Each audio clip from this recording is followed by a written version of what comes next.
Health Cabinet Secretary Dr. Cleopa Mailu and Principal Secretary Dr. Muraguri were questioned separately by Senate's Health Committee. They were supposed to provide a response reconciling the audit queries raised by the ministry's internal auditor, but their accounts of this man that has stirred a storm at the ministry were not really reconciled.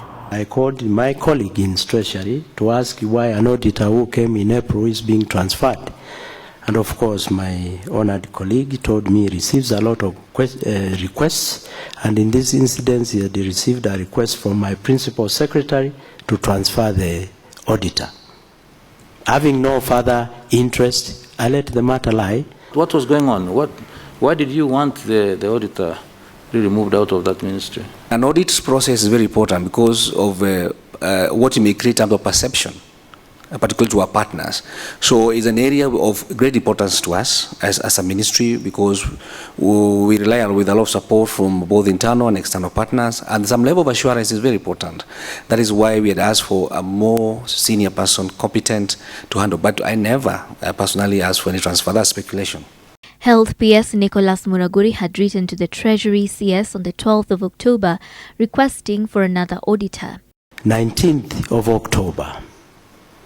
I received a copy of a letter written by the Principal Secretary, National Treasury, to the Ministry, responding to his letter of 12th July, which I didn't have a copy, affirming that the auditor will continue to audit the ministry until end of October, and in November, somebody else will be posted to the ministry to take over the leadership of the internal audit.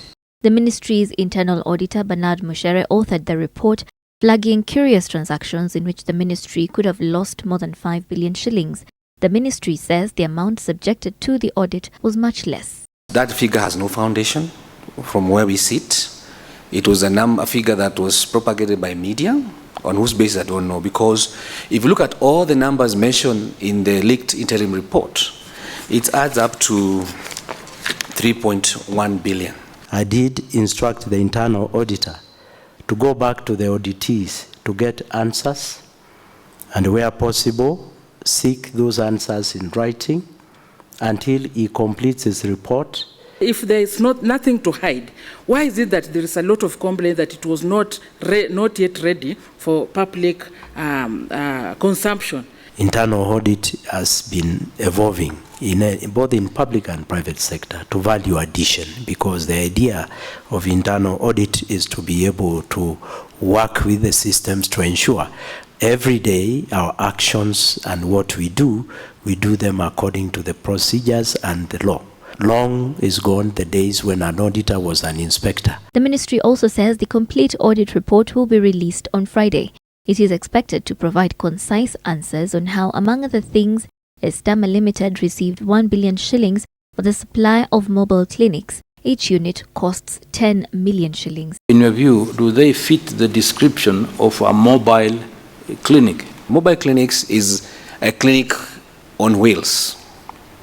Portable clinics is a clinic that is ready-made, which you just carry whatever you want and put it. So it's for instance, for example, we have prefabricated a 40-foot container into a clinic. The ministry officials were also summoned to respond to another audit report done by international donor, the Global Alliance for Vaccines and Immunizations, Gavi, which found that the ministry had misappropriated 160 million shillings of funds meant for vaccines, and in which the government now has to refund every coin of that money to the donor. As they claim that is our in-house keeping, we have to refund these funds to Gavi if we have to continue to enjoy the support we are given by Gavi.